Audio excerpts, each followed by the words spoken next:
వ్యర్థము చేసుకోకుండా జాగ్రత్తగా వినటానికి ప్రయాసపడటం.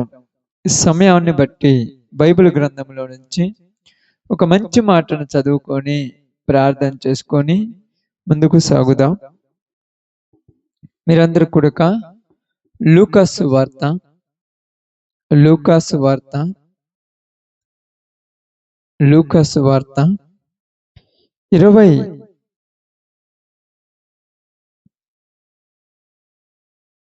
23వ అధ్యాయము, లూకాసు వార్త 22వ అధ్యాయం చూద్దాం. లేకపోతే 2వ అధ్యాయం 22వ అధ్యాయము జాగ్రత్తగా కొద్ది మాటలు చదువుకొని మనం ప్రార్థన చేద్దాం. 22వ అధ్యాయము 46వ వచనాన్ని శ్రద్ధగా చదువుదాం. మీరు ఎందుకు నిద్రించుచున్నారు? శోధనలో ప్రవేశించుకున్నట్లు లేచి ప్రార్థన చేయుడని వారితో చెప్పెను. దేవుడి వాక్య భాగం మన మధ్యలో ఆశీర్వదించును గాక. ఆమేన్. కూడి వచ్చిన అందరికీ ప్రభునామములో శుభాలు వందనాలు తెలియజేయుచున్నాను. సందర్భంలో ఈ మాట మనందరం కూడా చాలా జాగ్రత్తగా వినగలిగినటువంటి మాట. ఎందుకంటే ఇక్కడ బాగా అర్థం చేసుకొని గమనించినప్పుడు యేసుక్రీస్తు వారు తన యొక్క జీవితంలో తను శిలువ మరణానికి అప్పగించబడటానికి ముందటి దినాలలో జరిగినటువంటి సందర్భం ఇది. బాగా ఎందుకంటే ఇస్కరియోతు యూదా వెళ్ళి ఇశ్రాయేలు ప్రజలకు అంటే యూదులకు యేసు ప్రభువారిని అమ్మేశాడు. 33 వెండి నాణాలకు యేసు ప్రభును అమ్మేశారు. అమ్మి వేసిన తర్వాత యూదులు వచ్చి యేసు ప్రభువారిని తీసుకెళ్ళాలి. ఎక్కడికి తీసుకెళ్లాలంటే మీ అందరికీ తెలుసు, శిలువ మరణానికి అప్పగించాలి. యూదులు వచ్చి యేసు ప్రభువారిని తీసుకెళ్ళటానికి ముందు యేసు ప్రభు శిష్యులను తీసుకొని పోతున్నాడు కొండ మీదకి ప్రార్థన చేయటానికి. ఇదిగో మీరు నాతో కలిసి ప్రార్థన చేయండి అని చెప్తున్నాడు. ఇప్పుడు సమస్య ఎవరిది? బాగినాడు. ఇప్పుడు కష్టం ఎవరికి రాబోతుంది? యేసు ప్రభు వారికి కష్టం రాబోతుంది. కష్టం యేసు ప్రభు వారికి రాబోతుంది. అది ఎవరికి తెలుసు? యేసు ప్రభువుకి తెలుసు. బాగా వినండి, మీకు అర్థం కావట్లని చెప్తాను. యేసు ప్రభువుకి తెలుసు. కాబట్టి యేసు ప్రభు వారికి కష్టం రాబోతుందని యేసు ప్రభు వారికి తెలుసు. తెలిసినటువంటి యేసు ప్రభు ఏం చేస్తున్నాడమ్మా? బాగానాడు. తెలిసినటువంటి యేసు ప్రభు ఏం చేస్తున్నాడు? శిష్యులను తీసుకొని పోతున్నాడు. ఎక్కడికి? ప్రార్థన చేయటానికి. ఇప్పుడు బాగానండి, కష్టాలు మనందరికి వస్తాయి కదా తమ్ముడు? వస్తే రావా? కష్టాలు రాని వాళ్ళు ఎవరైనా ఉన్నారా? ఎవరైనా ఉండేవాళ్ళు చెప్పండి. ఎవరు లేరు. కష్టాలు వస్తాయి. కానీ కష్టాలు ఏమైనా రావచ్చు. చిన్న కష్టం ఉంటుంది, పెద్ద కష్టం ఉంటుంది, ఏదైనా రావచ్చు కష్టం. ఏదొచ్చినా కూడా ఆ కష్టాన్ని తట్టుకునేటువంటి స్తోమత అందరికి ఉండొచ్చు, అందరికి ఉండకపోవచ్చు. కొంతమంది తట్టుకోగలరు, కొంతమంది తట్టుకోలేరు. ఇక్కడ మనం అర్థం చేసుకోవాల్సింది ఏంటంటే, కష్టం వచ్చినప్పుడు దానిని దాటాలనేటువంటి ఆశ మనిషికి ఉండాలి. దాటాలని ఆశ ఉండాలి. కాబట్టి యేసు ప్రభు వారికి వచ్చే కష్టం ఏందో మన అందరికీ తెలుసు. ఏం కష్టం అది? శిలువ మరణం. శిలువ మరణము యేసు ప్రభు వారు పొందాలని ఎందుకు అనుకున్నాడు చెప్పండి? అసలు పొందాలా పొందకూడదమ్మా? బాగానండి. శిలువ మరణం యేసు ప్రభు వారు పొందాలా పొందకూడదా? పొందాలి. ఆయన పొందటం వల్ల ఏమవుతుంది? ప్రపంచానికి రక్షణ, ప్రజలందరికీ, లోకంలో ఉన్న ప్రజలందరికీ రక్షణ వస్తుంది. కాబట్టి యేసు ప్రభువారు శిలువ మరణం పొందాలి. ఇది బాగా మీరు గమనించి ఆలోచించండి. ఇక్కడ యేసు ప్రభు వారి సిలువ మరణం పొందాలన్నప్పుడు యేసు ప్రభు వారిని సిలువ మరణానికి అప్పగించబడటానికి ముందు యేసు ప్రభువుకి తెలుసు. యెషయా గ్రంథంలో రాయబడినటువంటి 53 అధ్యాయం 55 అధ్యాయాలు రాయబడిన సందర్భాలు తెలుసు, మనందరికీ తెలుసు. అక్కడ యేసు ప్రభు వారికి ముందుగానే తెలుసు, కానీ కష్టాలు వస్తాయని తెలుసు. అర్థమవుతుంది బాగానండి. క్రైస్తవుడైనందుకు ఏమవుతుంది అంటమ్మా? శ్రమలు వస్తాయి. ఈరోజు శ్రమలు ఏ రకంగా రావచ్చు. శ్రమ వచ్చినప్పుడు ఇది ఎందుకు వచ్చిందని అడగకూడదు. మనం బాగా అర్థం చేసుకోండి.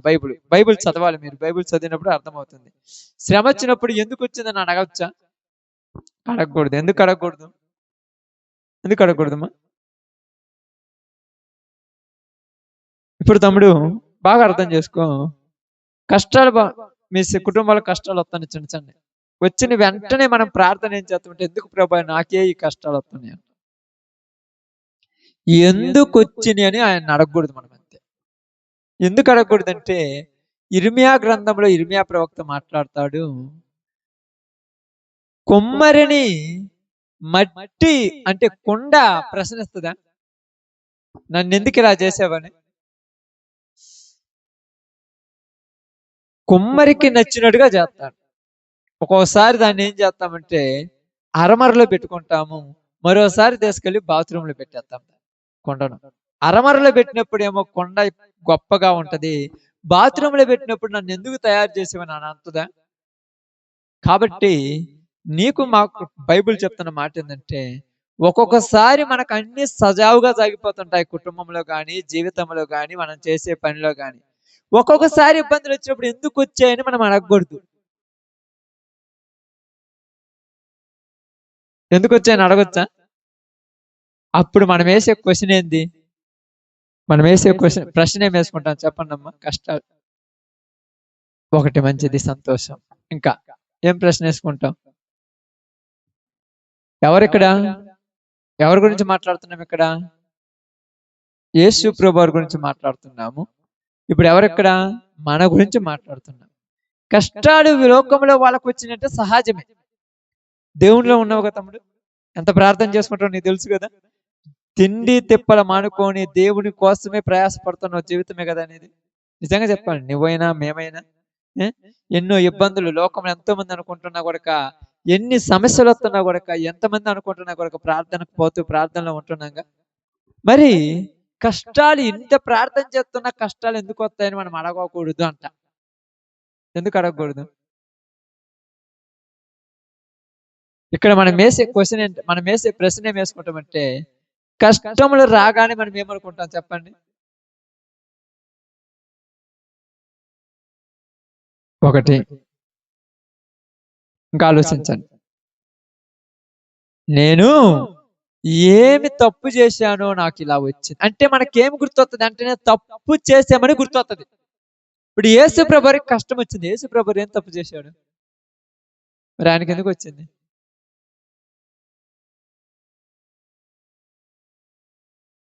ఎందుకు వచ్చింది చెప్పు తమ్ముడు?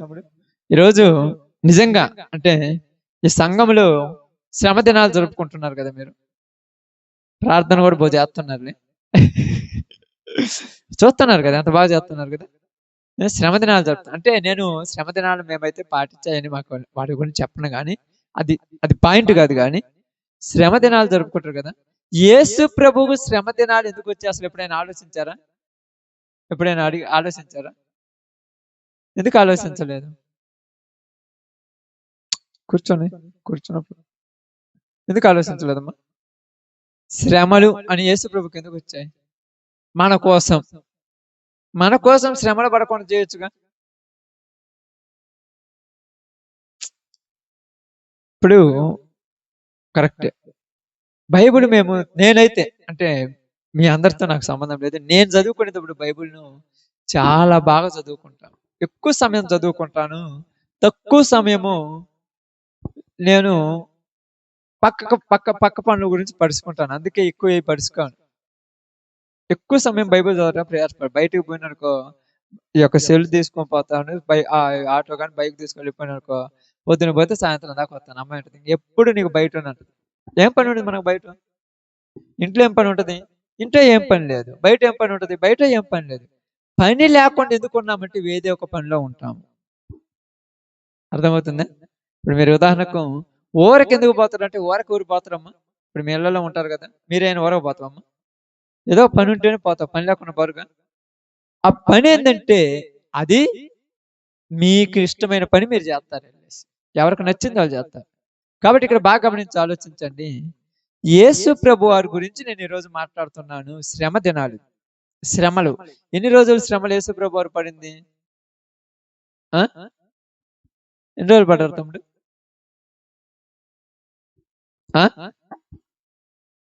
యేసు ప్రభు వారు శ్రమ పడింది 1.5-2 రోజులు అంతే. 40 రోజులు అసలు శ్రమలే లేవు. బైబిల్ గ్రంథంలో ఆడలేదు. 40 దినాలు ఉపవాసం ఉన్నాడు అన్నది. ఉపవాసం ఉన్న తర్వాత పరిశుద్ధాత్మ వచ్చి అతను బలపరిచిన తర్వాత అప్పుడు సువార్తకి వెళ్ళిపోయి 3.5 సంవత్సరములు సువార్త చేశాడు. క్లారిటీ లేదు బైబిల్ గురించి చాలా మందికి. అందుకని శ్రమ దినాలు అనగానే 40 రోజులు 30 రోజులు అసలు వాళ్ళకి తెలియదు పాపం. అందుకని నేను వాటి గురించి చర్చించదలుచుకోవాలా. ఇప్పుడు పాయింట్ కావాలి కాబట్టి నేను చెప్తున్నాను. యేసు ప్రభు వారికి ముందే కష్టం వస్తుందని తెలుసు కదమ్మా. ఉదయ కాలంలోని ఎవరు వస్తారు? ఎవరమ్మా? బందిపోటు దొంగలు, సైనికులు వస్తారు. దేనికి వస్తారు? అది యేసు ప్రభువుని తీసుకెళ్ళటానికి. ఎందుకు తీసుకెళ్ళటానికి? సిలువ వేయటానికి తీసుకెళ్ళటానికి. ఏం తప్పు చేసిందని సిలువ వేస్తున్నారు? ఇప్పుడు చెప్పాలి మనకు. క్లారిటీ కావాలి ఈరోజు. ఏ తప్పు చేశాడని సిలువ వేస్తున్నారు తమ్ముడు? ఏ తప్పు చేస్తున్నాడు సిలువ వేస్తున్నాడు? దొంగతనాలు చేశాడా? వ్యభిచారాలు చేశాడా? మద్యపానం తాగాడా? జూదాలు ఆడాడా? కుటుంబాలను ఏమైనా దోచుకున్నాడా? మరి ఏ తప్పు చేశాడని సిలువేస్తున్నారు? ఏ తప్పు చేశాడని సిలువేస్తున్నాడంటే సమాధానం లేదు మన దగ్గర. కానీ అతడు ఏ తప్పు చేశాడని సిలువేస్తున్నాడు అంటానికి అక్కడ నిలబడినటువంటి ప్రజలందరూ కానీ చుట్టుపక్కల ఉన్నటువంటి భటులందరూ, నేను సందర్భాన్ని చెప్తున్నాను, అక్కడ జరిగిన సందర్భాన్ని. బైబిల్ ప్రకారం అయితే మీకు తెలుసు మన పాపాల కోసం వచ్చి శిలువ మరణం పొందాడు. అక్కడ సందర్భాన్ని చెప్తున్నాను నేను. అప్పుడు ఉన్న సందర్భాన్ని చెప్తున్నాను. అంటే ఇప్పటికి 2000 సంవత్సరాలు దగ్గర దాకా అయింది కాబట్టి ఈ రోజుకి మనము మొత్తం తెలుసు కాబట్టి ఇప్పుడు చెప్తున్నాను మన పాపాల కోసం వచ్చి శిలువ మరణం పొందాడని. కానీ సందర్భం కావాలి. ఈ రోజు ఉదాహరణకు అమ్మాయి ఉందనుకోండి, లేదా సిస్టర్ ఉందనుకోండి, ఈ రోజు నీకు ఒక కష్టం వచ్చిందంటే ఎందుకు వచ్చిందంటే నీకు తెలియదు. తర్వాత వాళ్ళని అడగండి, తర్వాత వాళ్ళని అడుగు. ఇప్పుడు ఉదాహరణకు ఇక్కడ దైవజనులు ఉన్నారు కదా, ఇంతకు ముందు లోకయాత్ర ముగించుకొని వెళ్ళిపోయారు కదా, ఆయన కష్టపడుతున్న ప్రతిసారి అందరు నవ్వీరు. మీరు ఎందుకురా నీకు ఆ కష్టం? పొద్దున్నే లేచి ఆ చోటకు పోయి కూర్చొని ప్రార్థన చేసి వస్తున్నావు. నీ ఇంట్లో భూవేమన్నా ఉంటుందా? నీకేమైనా కష్టాలు ఏమైనా తీరినా? నీ బాధలు ఏమైనా తీరినా? అనేవాళ్ళు ఉన్నారు, అనుసరించే వాళ్ళు ఉన్నారు. కానీ ఈ రోజు అర్థమవుతుంది, ఆ దినమున ఆయన మోకాళ్ళ మీద కూర్చొని చేసిన ప్రార్థన వల్లే ఈ రోజు మనుషులు లేకపోయినా చర్చ నిలబడిందని. అప్పుడు గురించి మనం అదే ఆ రోజుల గురించి ఆలోచిస్తే యేసు ప్రభు వారు శిలువ మరణానికి తీసుకొచ్చినప్పుడు, ఆ పిలాతు దగ్గర నిలబెట్టినప్పుడు, ఆ యొక్క అధికారుల దగ్గర నిలబెట్టినప్పుడు చుట్టుపక్కల ఉన్న వాళ్ళని చూస్తే యేసు ప్రభువునే సిలువ వేయమంటున్నప్పుడు, ఈయన సిలువ వేయటానికి ఏ తప్పు చేశారనే అధికారి అడిగినప్పుడు వాళ్ళు తప్పులు ఎతికారు. ఏమెతికారమ్మా? తప్పులు వెతకాల్సిన అవసరం ఉందా? ఇప్పుడు వాళ్లకు ఉన్నది కదా. ఇప్పుడు మీరు అర్థం చేయండి. ఇప్పుడు మిమ్మల్ని కూడా మీ కుటుంబాలలో, మీ బంధువుల దగ్గర, మీ ఇరుగు పొరుగు వాళ్ళ దగ్గర నిందించడానికి మీ తప్పులు కూడా ఎతుకుతున్నారు. మీకు అర్థం కాల? తప్పులు ఎతుకుతున్నారు. ఏం తప్పు చేశాడు యేసు ప్రభువయ్య? ఏం తప్పు చేశాడంటమ్మా? ఏం తప్పు చేశాడంటమ్మా? బాగా బైబిల్ ఆలోచించాలి. మీరు బైబిల్ చదువుకున్నారు, మీరు చదువుకున్న వాళ్ళు కాబట్టి మీకు చెప్తున్నాను. ఏం తప్పు చేశాడంట? నేను దేవుణ్ణి అని చెప్పుకోవడం తప్పంట. నేను దేవుని కుమారుని అని చెప్పుకోవడము ఏం తప్పు? నేను దేవుని కుమారుని అని చెప్పుకోవడమే అలాగ తప్పు. అంటే ఈరోజు నీవు ఏ తప్పు చేసావని జనాలకు ఇబ్బందిగా ఉన్నావు? నువ్వు దేవుని కుమారుడు అని చెప్పుకోవటమే నీకు పెద్ద ప్రాబ్లం అయిపోయింది ఈరోజు. అందుకని ఎక్కడికి పోయినా కూడా మీరు ఎప్పుడైనా ఊర్లకు ఫంక్షన్లో పోతారు కదా బంధువుల దగ్గరికి, మనం మామూలుగా అయితే పర్లా, మనము అన్యుల్లో నుంచి ప్రార్థనకు వచ్చినాం కాబట్టి తలకాయ నొప్పులు అయిపోయినాయి మనకు. అర్థమైంది తమ్ముడు? మామూలుగా అయితే ఇప్పుడు చుట్టుపక్కల ఊర్లకు ఫంక్షన్లకు పోతారు, పెళ్లిళ్ళకి పోతారు కదా. ఫంక్షన్ పోయిన తర్వాత మీ బంధువులు చాలా మంది వస్తారు. అంతా ఆ లెవెల్ ఉన్న వాళ్ళు వస్తారు, ఆ లెవెల్ ఉన్న వాళ్ళు వస్తారు, ఈ లెవెల్ ఉన్న వాళ్ళు వస్తారు. వాళ్ళల్లో నువ్వు పోయిన తర్వాత ఏమంటారంటే అంత బాగున్నది ఇది అంటారు. ఇక్కడికి వచ్చిన తర్వాత మనము యేసు ప్రభు బిడ్డలమని చెప్పుకోవడానికి కొద్దిగా నామోజు అవుతుంది మనకు. అక్కడ చెప్పుకోలేము. ఇప్పుడు పాస్టర్ వచ్చినప్పుడు ప్రార్థన చేసే వాళ్ళ దగ్గర ఉన్నప్పుడు 100 మంది ప్రార్థనల మధ్య నువ్వు కరెక్ట్గా చెప్పు, నేను కూడా మా ఊర్లో ప్రార్థన పోతానని. నీ బంధువులు, నీ ఇరుగు పొరుగు వాళ్ళు, నీ కాడి కంటే కొద్దిగా హై లెవెల్ వాళ్ళు, బాగా డబ్బున్నోళ్ళు, బలగమున్నోళ్ళు, అధికారం ఉన్నోళ్ళు అందరూ వచ్చి అక్కడ నిలబడ్డప్పుడు వాళ్ళ మధ్యలో నువ్వు కూడా కూర్చొని మీరు ఏం చేస్తున్నారు, అది చేస్తున్నారంటే ఏదోలే మమ్మల్ని అసలు వాళ్ళు ఎక్కడ నిన్ను అడుగుతారని వదిలేస్తుంటావు నువ్వు ప్రతిదీ. మాట తప్పించి పక్కకు పోతుంటావు. ఇక్కడ వాళ్ళు అన్నది ఏంటంటే యేసు ప్రభు అంతమంది మధ్యలో ఏమన్నారంటే నేను దేవుని కుమారుని అని చెప్పుకున్నాడంటే అందుకు కోపం వచ్చింది వాళ్ళకు. ఎందుకు కోపం వచ్చిందా? దేవుని కుమారుని అంటే కోపం ఎందుకు తమ్ముడు? ఎందుకమ్మా చెప్పండి. నేను దేవుని కుమారుని అంటే వాళ్ళ కోపం ఎందుకు? ఆ కోపం రావచ్చా? మరి ఎందుకు వచ్చింది వాళ్ళకు? వాళ్ళ కోపం ఎందుకు వచ్చిందంటే నేను దేవుని కుమారుని అన్నారంటే అంటే మేము దెయ్యం కుమారులమని కోపం వచ్చింది వాళ్ళకు. అర్థమైందా? కాబట్టి నేను దేవుని కుమారుని అంటే మేము దెయ్యాల కుమారులమా అంటే కోపం మనుషులు కోరక రాదు. కోపం రావటానికి ఒక సందర్భం ఉంటుంది. మనం నిజాలు చెప్పిన ఎదుటి వాళ్ళ కోపాలు వచ్చేస్తుంటాయి. మనం చెప్పేది నిజమే, ఎదుటి వాళ్ళకి కోపం అవుతుంది. కాబట్టి ఇక్కడ జరిగిన సందర్భాన్ని మనం చూస్తే ఆయన ఏమన్నాడంటే నాకు సమస్య వస్తుందని యేసు ప్రభుకు తెలుసు. కాబట్టి నువ్వు దేవుని దగ్గరికి వచ్చిన నీకు శ్రమ వస్తుంది.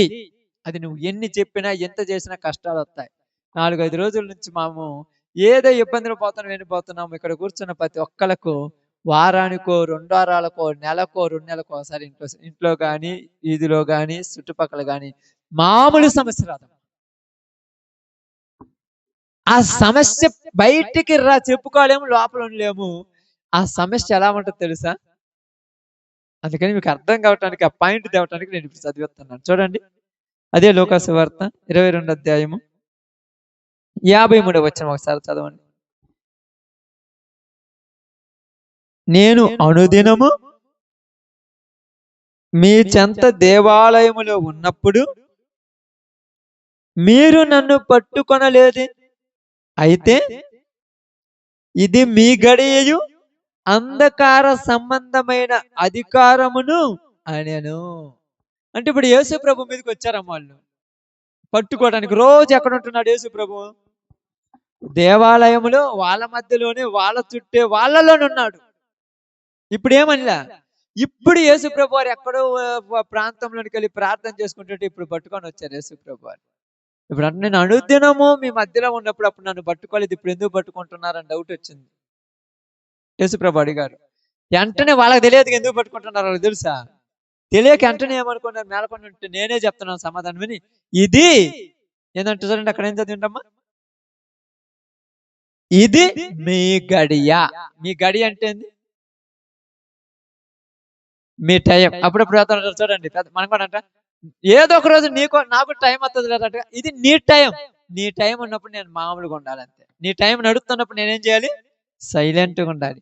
నీ టైంలో నేనేం చేయాలన్నా జరగదు. అర్థమైందా? దేవుడు మార్చేస్తాడు కదన్నా ఏదన్నట్టు. యేసు ప్రభు ఏమన్నారు ఇక్కడ? ఇది మీ గడియ అంటే యేసు ప్రభు గడియ. బాగా ఆలోచించండి, ఇది మీ గడియ అన్నాడు. యేసు ప్రభు గడియ కదా? బాగా ఆలోచించండి, మీరు బాగా అర్థం చేసుకోండి. ఏదైనా చేయగలం. యేసు ప్రభు ప్రార్థన చేస్తున్నాడా లేదమ్మా? ఎవరి ద్వారా చేస్తున్నాడు? ఎవరిని తీసుకొని వచ్చాడు? యేసు ప్రభు శిష్యులను తీసుకొని ఆ రాత్రి కాల సమయంలో ఒలీవ కొండకెళ్ళి ఆ రాత్రి ప్రార్థన చేస్తూ ఉన్నాడు. ప్రార్థన చేస్తున్నాడు. ఇదిగో మీరు కూడా ప్రార్థన చేయండి, ప్రార్థన చేయండి, ప్రార్థన చేయండి అని వాళ్ళు ప్రార్థన చేశాడు. ఈయన ప్రార్థన చేస్తాడు. ఇప్పుడు ఇక్కడ ఏమొచ్చాడు? ఇప్పుడు యేసు ప్రభు వారిని పట్టుకోవడానికి వాళ్ళు వచ్చేసారు దగ్గరికి. వచ్చి పట్టుకోగానే చుట్టుపక్కల వాళ్ళు ఎవరు పాడరు, వాళ్ళు వెళ్ళిపోయారు, వాళ్ళతో మనకు పని కాదు. ఇక్కడ యేసు ప్రభు ఏం గమనించాడంటే, ఈ రోజు నేను వాళ్ళ చేతుల్లో పట్టుబడ్డానంటే నేనేమన్నా తప్పుటోన్నా అని ఆలోచించాడా? నేనేమన్నా పాపం చేశానా అని ఆలోచించాడా? బాగా అర్థం చేసుకోండి. నేనేమన్నా వేరే తప్పులు చేసి ఏమైనా నా మీదకి ఇది వచ్చిందని ఆలోచించాడా? మరి ఏమన్నాడు? ఇది మీ గడియ. ఆమేన్. వాళ్ళ గడి ఉన్నప్పుడు మనం నోరు మూసుకోవడం మంచిది. టైం అప్పుడప్పుడు ఒక్కొక్కళ్ళతో నడుస్తుంటది అంటారు కదా. మనం అంటాము, నాకు ఒక టైం వస్తుంది అంటాం, కానీ నీకు టైం వచ్చేదాకా నువ్వు ఎదురు చూడాలి, తప్పదు. ఇప్పుడు ఈ టైం ఎవరిదంట? గడి అంటే టైమేగా. గడి అంటే తెలుసుగా, సమయము. గడియాలు అంటారు కదా. ఈ గడి ఎవరిది? ఇది మీ గడియ. అంటే ఎవరి గడి అంటున్నాడు? మీ గడి అంటే అంధకార సంబంధమైన అధికారి. చదవనమాట. అంధకార సంబంధమైన అధికారమును ఏమంటున్నారు ఇక్కడ? ఇది ఏ గడి అంట? అంధకార సంబంధమైన అధికారం. ఏ అధికారం ఇది అంటే, సర్వ హక్కులు సర్వ అధికారాలు ఎవరికి ఉన్నాయి? బాగా ఆలోచించండి. ఇక్కడ దేవునికి సర్వ హక్కులు ఉన్నాయి, సర్వ అధికారములు ఉన్నాయి, సమస్తము దేవునికి చేయగలిగి ఉన్నాయి, కాదని చెప్పట్లేదు. అయితే అక్కడ మనం అర్థం చేసుకోవాల్సింది ఏంటంటే, బాగా గమనించి మీరు ఒకసారి ఆలోచించి అక్కడ అర్థం చేసుకోవాల్సింది ఏంటంటే, ఏమని మాట్లాడుతున్నారంటే అక్కడ మీరు బాగా చూసినప్పుడు, ఇది మీ గడియ అంధకార సంబంధమైన అధికారమును అనెను. ఇప్పుడు యోహాను సువార్తలోనికి ఒకసారి రండి. మీరు ఇక్కడే ఉండండి అమ్మా. మీరు చదివించిన మాట మీరు గుర్తుపెట్టుకోవాలి. అది యోహాను సువార్త 15 అధ్యాయం 14 అధ్యాయం 14 అధ్యాయం తీశారమ్మా. తీసిన తర్వాత ఇక్కడ ఓకే 30 వచ్చిన జాగ్రత్త చదువుదాం. ఇకను మీతో విస్తరించి మాటలాడను, ఈ లోక అధికారి వచ్చుచున్నాడు, నాతో వానికి సంబంధమేమియు లేదు. అంటే యేసు ప్రభువు శిష్యులతో మాట్లాడుతున్నాడు. మాట్లాడిన తర్వాత అన్నాడు, ఎక్కువగా నేను మీతో మాట్లాడాను అన్నాడు. ఎందుకంటే నా టైం కాదు ఇది. ఇది ఎవరి టైము? ఈ లోక అధికారి వచ్చుచున్నాడంట. ఎవరు వచ్చున్నాడంట? ఈ లోక అధికారి వచ్చుచున్నాడు. ఈ లోక అధికారి వచ్చుచున్నాడని ఎవరు చెప్తున్నారు ఇక్కడ? యేసు ప్రభు చెప్తున్నాడు. మరి యేసు ప్రభుకి ఎలా తెలుసు? యేసు ప్రభుకి ఎలా తెలుసు? సమస్తము తెలుసు. అందుకని మీకు తెలుసో తెలియదు, యేసు ప్రభు ఎవరిని ఈ లోక అధికారం అన్నాడు ఇక్కడ?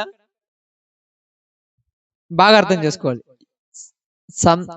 సందర్భంలోనే ఉండాలి. మీరు బయటకు పోతే 10 నిమిషాలు. యేసు ప్రభు ఎవరిని లోక అధికారం అన్నాడు? అంధకార సంబంధమైన అధికారం కలిగిన వాడిని లోక అధికారం అన్నాడు. అంధకార సంబంధమైన అధికారం ఊరికి ఉంది ఇక్కడ. ఆమేన్. ఎవరంటమ్మా? ఎవరికి ఉందంట? బాగా ఆలోచించాలి. మీరు ప్రతిదీ కూడా మీరు ఆలోచించాలి. మీ నోటి నుంచి తొందరగా వచ్చేస్తుంది అపవాది అనేసి. దాన్ని కొద్దిగా అదే కాదనట్లేదు, దాని లోపలికి మనం వెళ్ళిపోతే తెలుస్తుంది. అంతే కదమ్మా. పుచ్చకాయ పైకి ఎట్లా ఉంటుందన్న? అప్పుడు బాగా చూస్తారు కాబట్టి చెప్తాను. ఎట్లా ఉంటుందన్న? నల్లగా ఉంటుంది, పచ్చగా ఉంటుంది, తెల్లగా ఉంటుంది. కానీ లోపల దూరకని కనపడుద్దా? నిజంగా చెప్పండి, కనపడుద్దా? మరి మీరు అందరూ ఎర్రగా ఉంటుందని ఎర్ర చెబుతాంటారు. ఇప్పుడు చెప్పాలి అక్క, చెప్పండి అక్క. ఇప్పుడు లోపల ఎర్రగా ఉన్నది నువ్వు తెలుసా? తెలియదు. మరి ఇప్పుడు ఎర్ర చెబుతారు మీరు ఎర్రగా ఉన్నదని? ఆమేన్. ఆల్రెడీ చూసిరు కదా. చూడకపోతే మీరు చెప్పలేరు.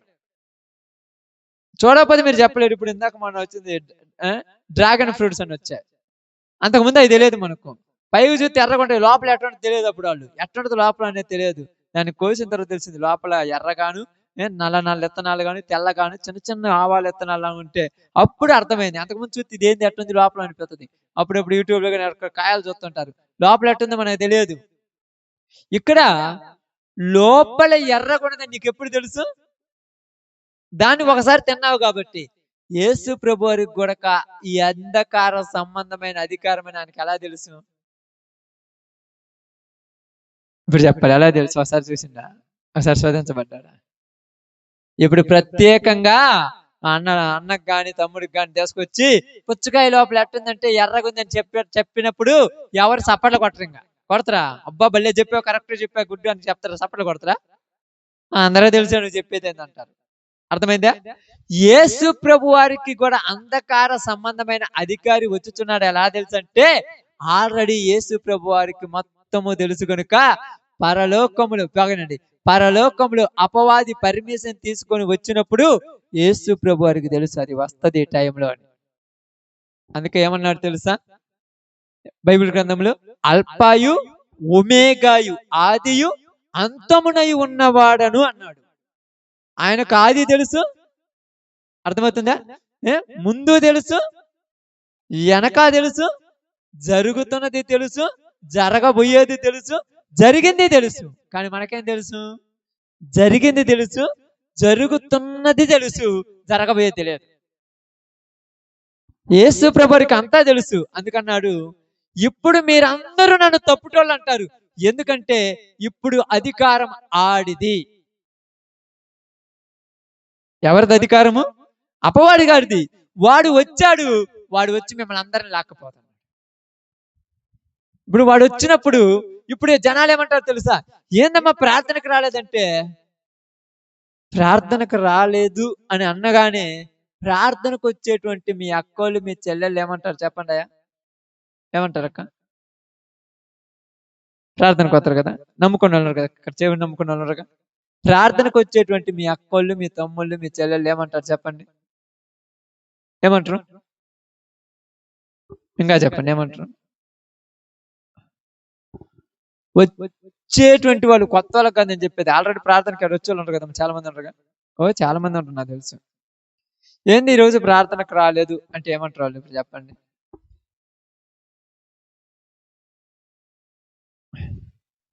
ఇవన్నీ పక్కన పెట్టేయండి, బాగా మీరు చెప్పేది నిజాలు నేను అర్థం అనట్లేదు, ఇప్పుడు చెప్పను కానీ మీరు చెప్పేది కరెక్ట్ అని.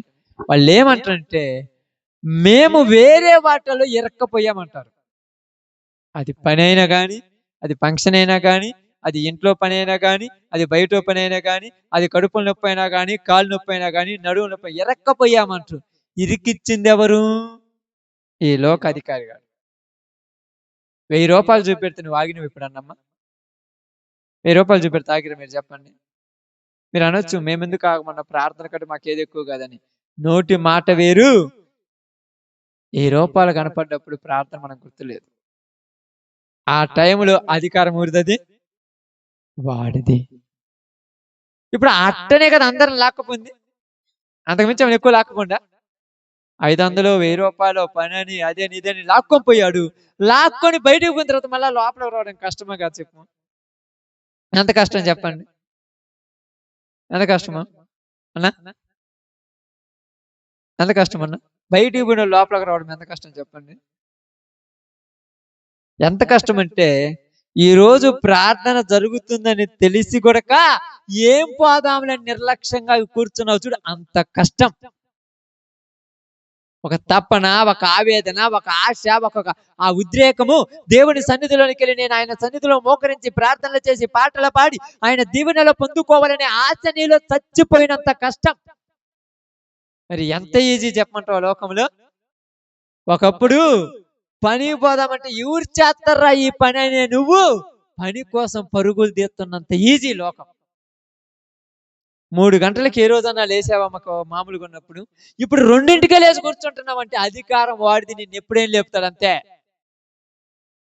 నేను లేయనంటే ఒప్పుకుంటాడా? హాస్టల్లో చేరారు ఎప్పుడైనా మీరు? అలవాటు ఉంది హాస్టల్లో చదువుకున్న అలవాటు?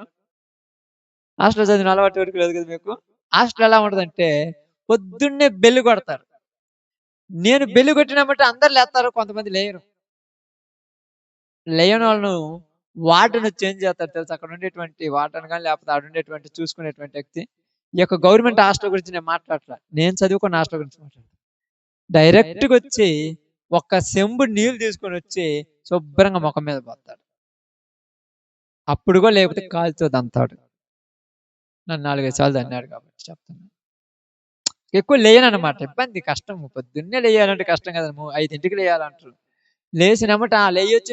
మేమనుకుంటాము అందరు మొఖాలు కొడుకుల్లో మొంగడు కాకుండా వరకు పైన నీళ్ళు కలుపుకొని లేచి పోవచ్చులే అనుకుంటాం. 6:30కు లేచి 5:30కు లేయాలి, 6ంటికి రెడీ కావాలి. 5ంటికి లేచి 6ంటికి రెడీ అయ్యి రెడీ అమ్మటే ప్రార్థన జరుగుద్ది. ఆర్సిఎం చర్చిలో ప్రార్థన, పూజ అంటారు. ఆ ప్రార్థన పోవాలి. అక్కడ ఎట్టుండేదంటే బడికి పోకపోయినా ఒప్పుకుంటారు, కానీ పొద్దున్నే ప్రార్థన పోకపోతే కూడా పోగొడతారు. ఆ ప్రార్థన ఎన్ని గంటలకు? 6ంటికి ప్రార్థన. ఎండాకాలం అయితే బాగానే ఉంటుంది, కానీ చలికాలం అయితే 6 గంటలకు అసలు గబ్బగిమిలాగా ఉంటుంది. 5 గంటలకు లేయాలి, పోవాలి, ఆ నీళ్లు చల్ల నీళ్ళలో చేయి పెట్టాలి, లేపాలి. అమ్మో ఎంత తలకాయ నొప్పి, దుప్పటి కప్పుకొని పడుకోవచ్చు అని చెప్పేసి పడుకుంటూ ఊరుకుంటాడా? వచ్చి ముఖం మీద నీళ్లు పోసి కాలుతో తన్ని 4 దెబ్బలు కొట్టి మళ్ళా తీసుకొస్తాడు. ఎందుకు చెప్తున్నానంటే, ఎందుకు అలా చేశాడంటే, ఇప్పుడు నాకు అతని మీద కోపం వద్ద రాదు, చెప్పండి. నాకు చాలా కోపం వస్తుంది, ఎందుకు నన్ను కొడుతున్నాడని. కానీ నేను ఎవరి అధికారంలో ఉన్నాను? వాళ్ళ అధికారంలో ఉన్నాను. అలాగే మీకు కూడా కోపం వస్తుంది, కానీ మీరు వాళ్ళ అధికారంలో ఉన్నారు కాబట్టి ఏమి చేయలేరు. అది మోసమని తెలిసినా, అది అక్రమం తెలిసినా, అది అన్యాయం అని తెలిసినా తప్పక పోతున్నానంటావు. తప్పు. తప్పక పోవటంలా అధికారం కింద ఉన్నావు కాబట్టి పోతున్నావు, అంతే. వాడి అధికారం అది, నీ అధికారం కాదు. అందుకేమన్నాడు? ఇది అంధకార సంబంధమైన అధికారము అనెను. అది ఏ అధికారం అంట? అందుకనే మీరు వచ్చి నా మీద పెత్తనం చేస్తున్నారు. లేకపోతే మామూలుగా ఇది పెత్తనం చేస్తారు తమ్ముడు? చేస్తారు చెప్పు? ఏయ్ అడుగుచ్చో, రేయ్ అటు బో, ఇటు బొమ్మంటే అసలు నీ రేంజ్ ఏంది, నీ లెవెల్ ఏంది అని అట్లా చేస్తారు. ఏంటంటే ఎవరు పడుతుర్రా ఈ రోజులంటే? నేను చెప్తున్నాను, ఎవరు పడుతున్నారని మనుషులు చెప్పుకుంటారు, కానీ తెలియకుండానే ఒకరికి లోబడిపోతున్న లోకం అంది. నిజంగా మీరు అంటారు, మాము కష్టపడి పని చేస్తుంటే మమ్మల్ని అనేది ఊరని. కష్టపడి నువ్వు పని చేసినంత మాత్రం నేను అనకుండా ఏమండరు. ప్రతి దానికి ఎవరుంటాడమ్మా? ప్రతి దానికి ఒక పెద్ద ఉంటాడు. ఆ పెద్దోడు మాట వినాలా లేదా? ఎంతో ఆయన తమ్ముడు, అది మేస్త్రి అయినా కావచ్చు, లేకపోతే ఉద్యోగంలో ఉన్న పెద్ద మేనేజర్ అయినా కావచ్చు, ఎవరైనా పెద్దానికి ఒకళ్ళు పెద్ద మాట వినాలిగా. అలాగే దేవుని బిడ్డలకి బాగానండి, దేవుని బిడ్డలకి అధికారి కలిగినటువంటి దేవుడు ఉన్నట్టే లోకానికి కూడా ఒక అధికారి ఉన్నాడు. వాడే అపవాది. ఇప్పుడు వాడి వేసిన ఎరలో పడిపోయిన మనుషులు మనందరం. అందుకనే శిష్యులతో ఏమంటున్నాడంటే, ఇది అంధకార సంబంధమైన గడియ. ఈ గడియ మనది కాదు, వాళ్ళది. వాళ్ళ టైం వచ్చినప్పుడు మీరేం చేయాలి? ఆమేన్. ఏం చేయాలంట? ఏం చేయాలి? ప్రార్థనలు చేయాలి, అంతే. ఏమి చేయకూడదు. మీరు ఏది చేసినా కూడా ఎదురు దెబ్బలు తగులుతుంటాయి, అంతే. బాగా అర్థం చేసుకోండి. ఏది చేసినా ఏమవుద్ది? రాయి ముందుకెత్తే అది గాలిలో నుంచి మనకే వచ్చి తగులుద్ది. మరి మనం ఏం చేయాలి? ప్రార్థన చేయటం, ముందుకెళ్ళిపోవటం, అంతే. మరి ఏంది దేవుడు ఉన్నాడు కదంటే, దేవుడు లేడని నేను చెప్పలా. దేవుడు ఉన్నాడు, కానీ టైం నీది కాదు. ఇప్పుడు నీ టైం కాకున్నప్పుడు అన్ని నీకు నడవ, అనుకూలంగా నడవ, వేరే విధంగా నడువు. మనం అనుకోవచ్చు ప్రార్థనతో, చూడండి మీకు అందరికి డౌట్ రావచ్చు, ప్రార్థనతో మంచిని అని చీకటిని ఎలుగుగాను, ఎలుగుని చీకటిగాను మార్చొచ్చు కదా, ప్రార్థనతో నీళ్ళు లేని చోట నీళ్లు రప్పించు కదా. ఇవన్నీ మీకు తెలుసుగా. ఇంతకంటే యేసు ప్రభు కంటే గొప్పలు ఎవరు అన్నారమ్మా? మరి యేసు ప్రభు ప్రార్థన చేసి అక్కడ జరుగుతున్న సందర్భాన్ని మొత్తం మార్చేసి, వచ్చిన వాళ్ళందరూ కూడా పూల దండలు తీసుకొని వచ్చి యేసు ప్రభు మెల్లో వేసి అందరూ కూడా ఆయన కాళ్ళకు దండం పెట్టి తోడు చేయొచ్చుగా. మరి ఆ టైంలో చేయొచ్చా లేదా ప్రార్థన చేసి? మరి ఎందుకు చేయలే? ఇప్పుడు చెప్పాలి, మరి ఎందుకు చేయలే? ఎందుకు చేయలేదంటే, మీరు అందరూ ఆలోచించే తప్పు అనట్లేదు. ఇప్పుడు మీరు చెప్పిన చోటు తండ్రి చిత్తం అనేది కరెక్ట్, అది కాదనట్లేదు. కానీ ఎందుకు చేయలేదంటే ఒక మాట రాయబడింది. ఏమి రాయబడిందంటే, నీ టైం వచ్చినప్పుడు నిన్ను ఎవరు ఆపడు, వాడి టైం వచ్చినప్పుడు నువ్వు మేలకొని ఉండాలి. భూమి దుష్టుని చేతికి అప్పగించబడి ఉన్నది. యోబు గ్రంథంలో రాయబడింది. భూమి ఎవరి చేతికి అప్పగించబడింది? అక్కడ నువ్వు పోయి పెత్తనం చేత కుదురుతా తమ్ముడు? నువ్వు పెత్తనం ఎక్కడ చేయాలి? నీ అధికారంలో నువ్వు చేయాలి. నువ్వు ఎక్కడో పెత్తనం చేస్తుంటే ఎట్ట కుదురుద్ది? ఎందుకంటే మీకు అర్థం కావటానికి చూపిస్తాను ఒక మాట.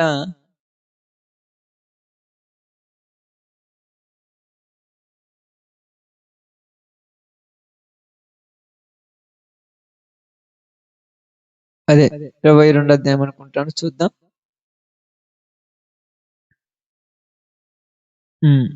తీశారు కదమ్మా, చూడండి అక్కడ మాట్లాడుతున్నాడు. 22 అధ్యాయము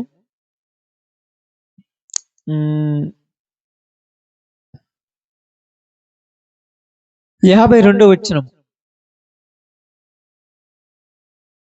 యేసు తన్ను పట్టుకొని వచ్చిన ప్రధాన యాజకులతోనూ దేవాలయపు అధిపతులతోనూ పెద్దలతోనూ ఏంటంటమ్మా, మీరు బందిపోటు దొంగ మీదికి వచ్చినట్టు కత్తులతోనూ గుదియలతోనూ బయలుదేరి వచ్చితిరా. ఏమంటున్నాడమ్మా? యేసు ప్రభు మీదకి దేనితో వచ్చారంట వాళ్ళు? కత్తులతోనూ గుదియలతోనూ బందిపోటు దొంగ మీదకి వచ్చినట్టు వచ్చారంట. ఇప్పుడు యేసు ప్రభు చేతిలో ఏమన్నాయన్న తమ్ముడు? మా నా ఎక్కడేనండి, వాక్యమేనండి, వాక్యమేనండి, జాగ్రత్తగా వినండి పాపం, జాగ్రత్త వాక్యం అని. కొద్ది నిమిషాలు నీకోసమే మాట్లాడుతుంది అనుకో ఈరోజు, నీకోసమే మాట్లాడుతున్నాను ఈరోజు. అలా మాట్లాడేస్తుంది అనుకున్నప్పుడే నువ్వు వినగలవు. ఏముందిలే ఎందామని అనుకొని కూర్చొని నిద్రపోతే నీకు అసలు సమస్య కూడా తెలియదు. అదే చెప్తుంది ఇక్కడ. బాగా అర్థం చేసుకోండి. యేసు ప్రభు చేతిలో ఏమున్నాయమ్మా ఆ సందర్భంలో? ఏమి లేవు. మరి ఏమి లేనివాడి మీదకి ఏమితో రావచ్చారు వీళ్ళు? కత్తులతోనూ గుదియలతోనూ. ఎలా వచ్చారంట? బందిపోటు దొంగ మీదికి వచ్చినట్టు వచ్చితిరే. ఎవరి మీదకి వచ్చినట్టు వచ్చారట? బందిపోటు దొంగ మీదకి వచ్చినట్టు వచ్చారట. కత్తులు తీసుకొని, గుదియాలు తీసుకొని, డాళ్ళు తీసుకొని, గొడ్డలు తీసుకొని, గడ్డపారలు తీసుకొని ఈయన మీదకి వస్తే ఈయన మేలకుండా నిలబడి చూస్తున్నాడు. ఏముందని ఆయన మీదకి వచ్చారు? వెనకాడ ఏముందన్నా? మరి ఏమి లేకుండా ఇలా ఎందుకు వచ్చారు ఆయన మీదకి? నాకు అర్థం కాలేదు. మీరు అనుకుంటారేమో ప్రపంచం మొత్తానికి యేసు ప్రభు విలువ తెలుసో తెలియదో కానీ వీళ్ళకి మాత్రం యేసు ప్రభు విలువ తెలుసు. నువ్వు అప్పుడప్పుడు అంటావు, నేనేం చేశానని నన్ను కొడుతున్నావంటే నీకు అర్థం కాలా. నువ్వేమి చేయకపోయినా వాళ్ళ దృష్టిలో పెద్ద డేంజర్. నువ్వు పెద్ద డేంజర్. ఏమంటారు తెలుసా? ఇదిగో ఎట్టున్నారు కానీ నువ్వు మామూలు ఏం చేసావు? ఎవరిదైనా దోచుకున్నావమ్మా? ఎవరి మీద ఎవరికైనా ఇద్దరి మధ్య స్విచ్ పెట్టావా? మరి ఏం చేయకపోతే ఎందుకు మన మీదకి ఎంత ఆడంబర, ఎంత నిందలు, ఎంత లేనిపోని అంటున్నారంటే వాళ్ళకు మనము శత్రువు కంటే డేంజర్. మనం శత్రువునైనా క్షమిస్తారు కానీ మనం అసలు క్షమించారు తెలుసా? ఎక్కడ అంటే మీకు తెలుసో తెలియదు, అక్కడ ఇద్దరు శత్రువులు, పిలాతు ఇంకొక ఆయన, ఇద్దరు శత్రువులు అయిపోయారు. యేసు ప్రభు దగ్గరికి వచ్చిన తర్వాత ఏమైనారమ్మా? అధికారి అయినా మిత్రులు అయిపోయారట. నీ కోసము ఇద్దరు శత్రువులు కూడా ఒకటై నిన్ను ఓడించడానికి రెడీ అయిపోయారు. వాళ్ళు అసలు కొట్టుకున్నారు, నిన్నటి దాకా తిట్టుకున్నారు, అసలు ఒకళ్ళంటే ఒకళ్ళ పడదు. కానీ నీకు వాళ్ళంటే వీళ్ళంటే పగ అయినప్పుడు వాళ్ళిద్దరు ఒకటై మన మీదకి వస్తున్నారు. ఈరోజు ఇద్దరు ఒకటై మన మీదకి వచ్చారు. అందుకేమన్నారు తెలుసా? ఈ లోకములో మీకు శ్రమ. ఇది నీ గడి అనుకుంటున్నావా? ఇది నీ టైం అనుకుంటున్నా? నీ టైం కాదు. నీ టైం వచ్చినప్పుడు నిన్ను ఎవరు ఆపరు. నీ టైం కానప్పుడు నువ్వు ఎంత ప్రయత్నించినా నువ్వు చల్లవో. మరి దేవుడు మార్చొచ్చు కదా టయాన్ని. అర్థమైందమ్మా? దేవుడు మార్చొచ్చుగా. మన వాళ్ళు ఇదే కదా పాపం. ఎట్లాంటి ప్రార్థన చేస్తామంటే మన వాళ్ళ, అంటే నేను తప్పేమనట్లేదులే, ఎలాంటి ప్రార్థనలు చేస్తామంటే, అంటే మీకు అర్థం కావటం చెప్తాను, ఏమనుకోవద్దు. ఒక మనిషి పోతున్నాడమ్మా, యాక్సిడెంట్ అయ్యి చెయ్యి ఇరిగిపోయింది పూర్తిగా. ఈ చెయ్యి ఇక్కడ నుంచి కింద పడిపోయింది. పడిపోయిన తర్వాత ఆ చెయ్యి కట్టారు. అది మొండి చెయ్యి అయిపోయింది. మొండి చెయ్యి అంటే తెలుసుగా. ఇప్పుడు వీళ్ళు ప్రార్థన చేసి ఆ చెయ్యి మళ్ళా రావాలి, చెయ్యి మళ్ళా రావాలి, చెయ్యి మళ్ళా రావాలి ప్రార్థన చేస్తే వస్తుందా? మరి ఇప్పుడు ప్రార్థనలో శక్తి ఉన్నట్ట లేనట్ట అన్నా? బాగా అర్థం చేసుకోండి. ఇప్పుడు ప్రార్థనలో శక్తి ఉన్నట్ట లేనట్ట? మరి చెయ్యి రాలేదుగా. అంత మూర్ఖంగా ఉన్నారమ్మా క్రైస్తవులు ఈరోజు. మీకు అర్థం కాల, అంత మూర్ఖత్వంగా ఆలోచిస్తున్నారు. అదే ఇక్కడ మీకు అందరికి అర్థం కావటానికి చెప్తున్నాను. ఈ రోజులలో నీ టైము ఇది, నీ టైం ఇది. ఎందుకంటే నువ్వు ప్రార్థనలు చేసే టైం ఇది. ప్రార్థనలు చేస్తున్నారా? చేస్తారు తమ్ముడు? అంత టైం ప్రార్థనలు చేస్తున్నారు? టైం ఆడుందంట. దానికి ఎగ్జాంపుల్గా పొద్దున 3 గంటలకు పోతే సాయంత్రం 11 గంటలకు కదా మీరు వచ్చేది. ఏ రోజు నిద్రపోయినరా? ఒకసారి 9:15, 9:30 అవుతుంది. ఈ టైంకి కూడా మీరు చాలా ఇల్లు ఉంటారు ఒక్కొక్కళ్ళు కదా. ఆ నిద్రపోతే ఏమవుతారు? కింద పడితే ఆడ అస్సలు నిద్రపోడు. ఎందుకు నిద్రపోడంటే ఆడ వేరే వాడు అధికారంలో ఉన్నవాడు ఒప్పుకోడు. ఇక్కడ నువ్వు కుదరదు. అందుకే ఇక్కడ ఏమంటున్నాడు తెలుసా? మీకు సంతోషం ఒక టైం వస్తుంది, నేను కాదనట్లేదు. అందుకేమన్నాడు? యోహాను సువార్త జానమ్మ, యోహాను సువార్త 16వ అధ్యాయము.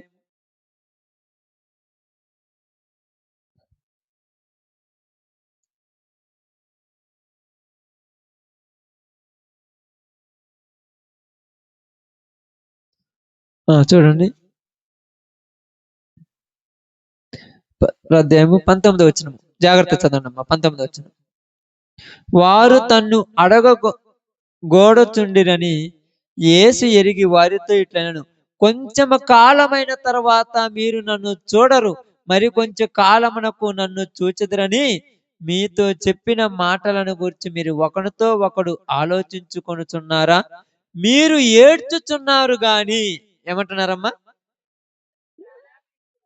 మీరు ఏడ్చి ప్రాలాపింతురు గాని. ఆమేన్. అర్థమైందా? మీరు ఏడుస్తున్నారు, మరి ఎవరు సంతోషపడుతున్నారు? ఇది కరెక్టా కాదా చెప్పండి క్రైస్తవులమైన మనకు? తమ్ముడు ప్రార్థన చేస్తాను, ఒక్క మాటనండి. మీరు ఏడ్చి ప్రాలాపిత్తురు గాని ఎవరికి సంతోషం అంట? ఇది కరెక్టా కాదన్నా?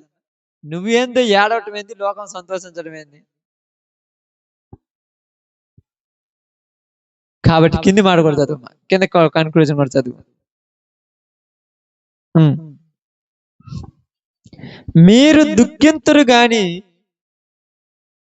మీ దుఃఖము సంతోషమగునని మీతో నిశ్చయముగా చెప్పుచున్నాను.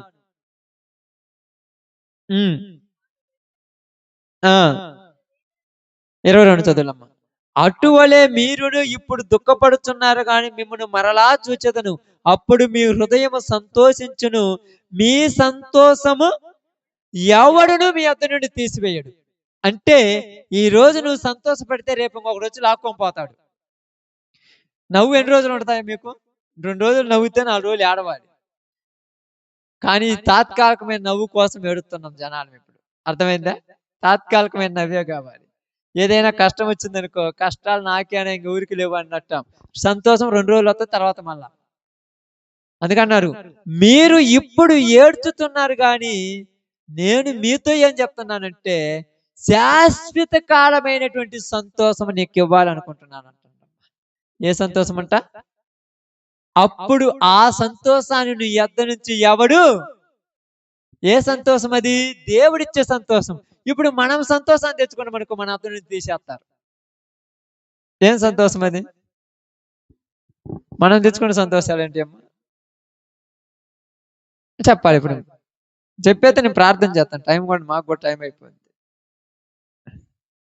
మనం తెచ్చుకున్న సంతోషం ఏంది?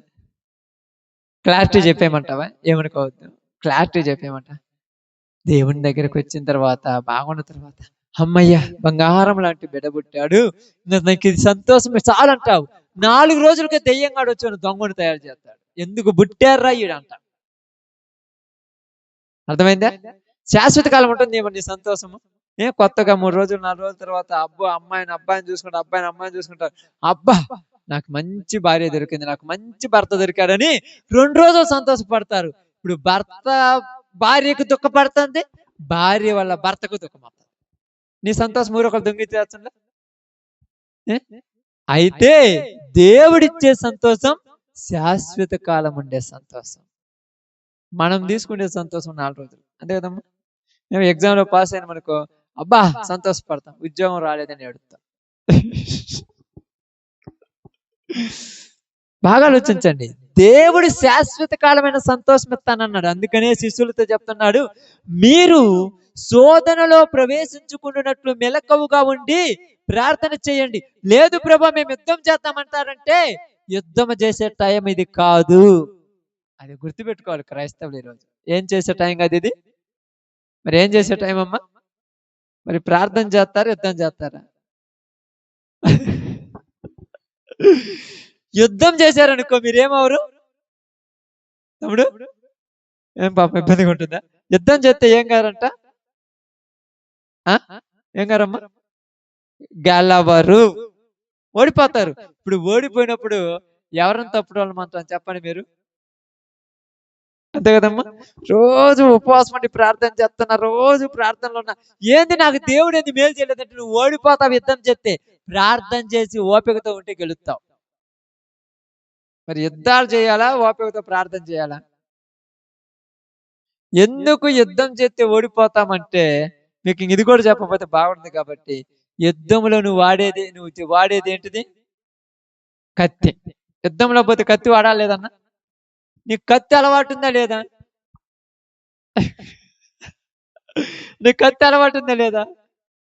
కత్తి అలవాటు లేదంటే అర్థమేం తెలుసా? కత్తి అంటే ఏం తెలుసు? ఇక్కడ బందిపోటు దొంగలు తీసుకొచ్చినటువంటి కత్తులు కుదిరినట్టు కత్తి అంటే తెలుసా?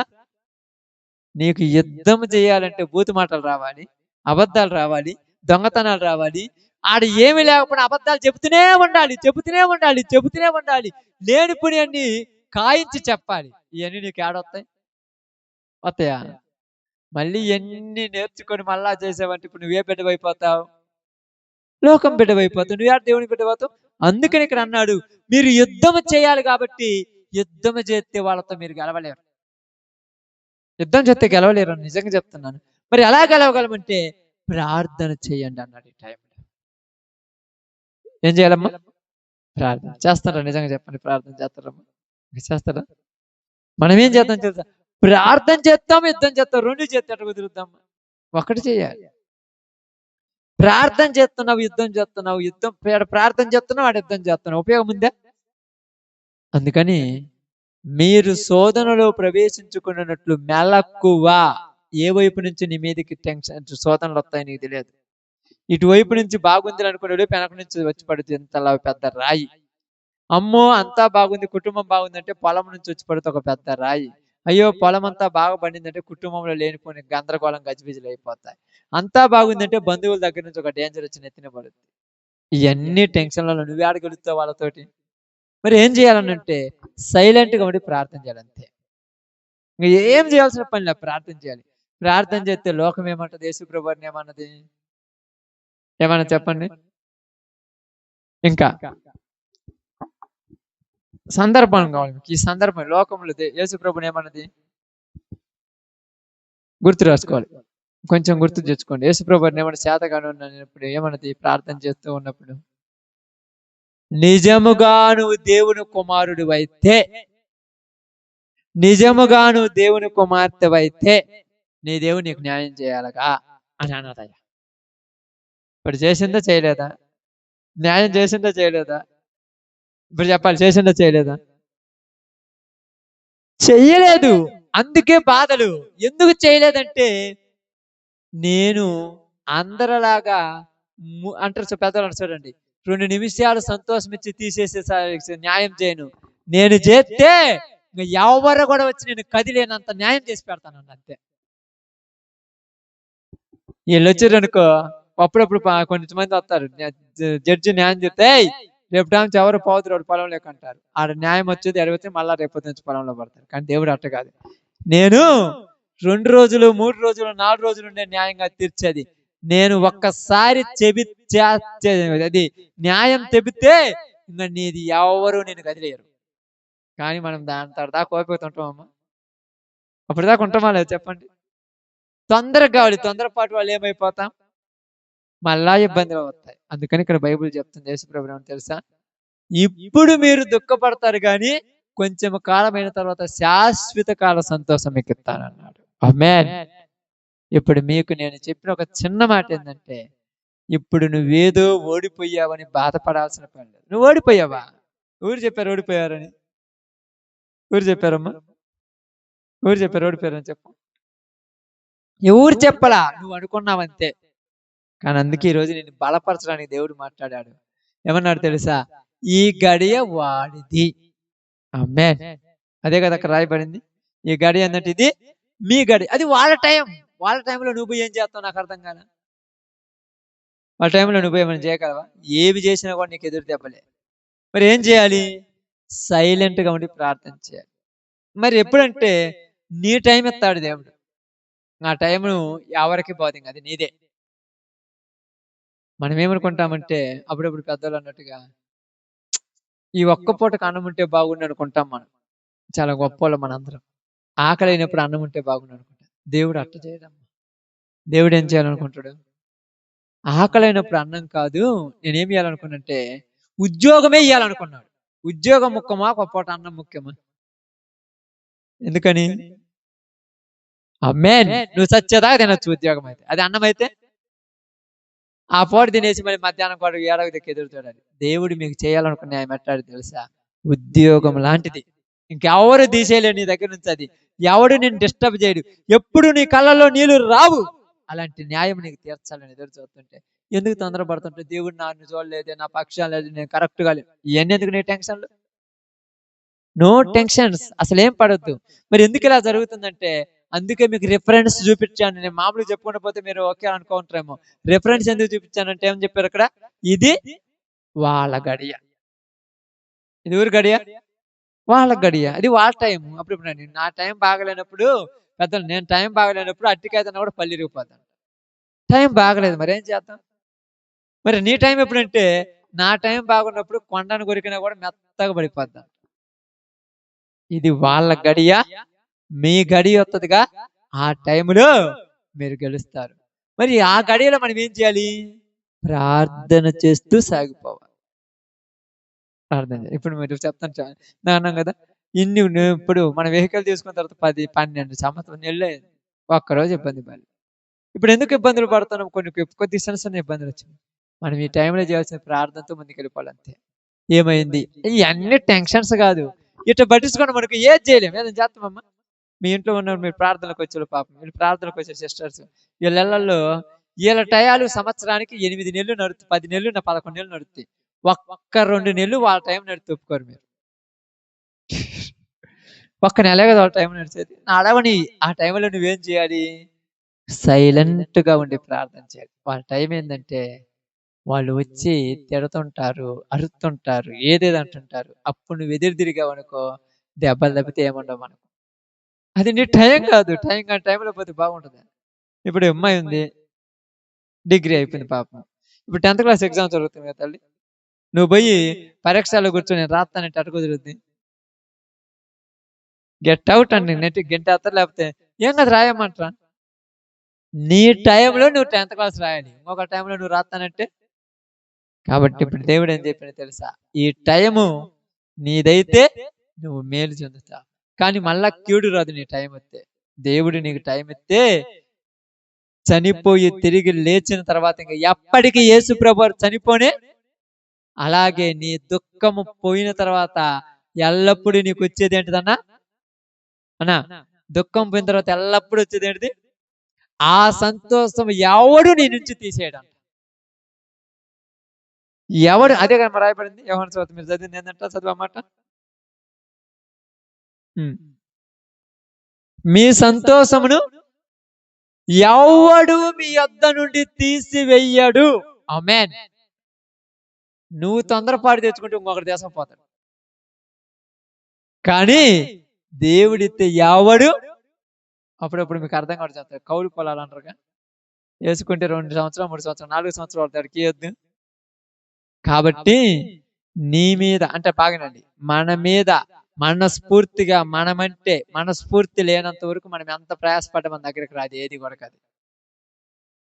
ముందు దేవుడు ఏం చేస్తాడు మనకి ఇవ్వాలన్నప్పుడు దాన్ని అదేదైనా వస్తువైనా బంగారమైనా ఆస్తి అయినా ఐశ్వర్యమైనా చివరికి మనిషినైనా ముందు వాళ్ళ మనసులో ఉన్నటువంటి దాన్ని చంపేసి ఆ మనసులో మనకు స్థానం ఏర్పరిచి అప్పుడు మన దగ్గర తీసుకొస్తాడు అది ఏదైనా.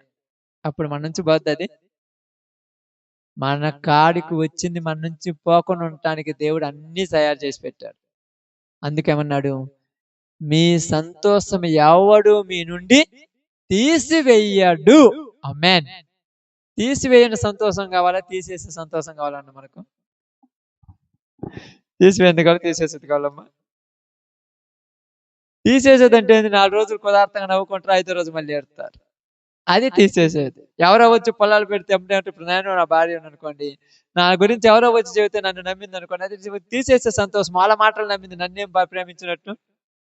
అదే నిజముగా నన్ను ప్రేమించినట్టయితే ఎవరు వాళ్ళ తల్లి వచ్చి చెప్పినా మీరు మైలకుండా బయటకు పోని మాకు తెలిసిన మా గురించి అంట. అలాంటి సంతోషం దేవుడిచ్చింది.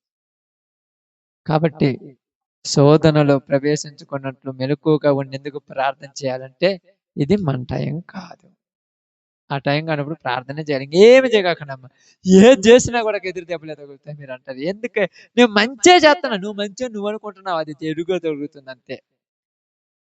కాబట్టి ప్రార్థన చేసి ఆ టైంలో ఓర్పుతో ఉన్నారనుకోండి, ఎవడు తీసివేయని సంతోషం దేవుడు నీకు నీ కుటుంబానికి అనుగ్రహిస్తాడు. అలాంటి సంతోషం కావాలంటే దేవుని సన్నిధిలో మనం ముందుకు సాగటానికి ప్రయాసపడతాం. ఓకే, అందరూ తల వంచండి, ప్రార్థన చేస్తాను. అందరూ ప్రార్థనలోకి భవిద్దాం. అందరం ప్రార్థన చేసుకుందాం. స్తోత్రం.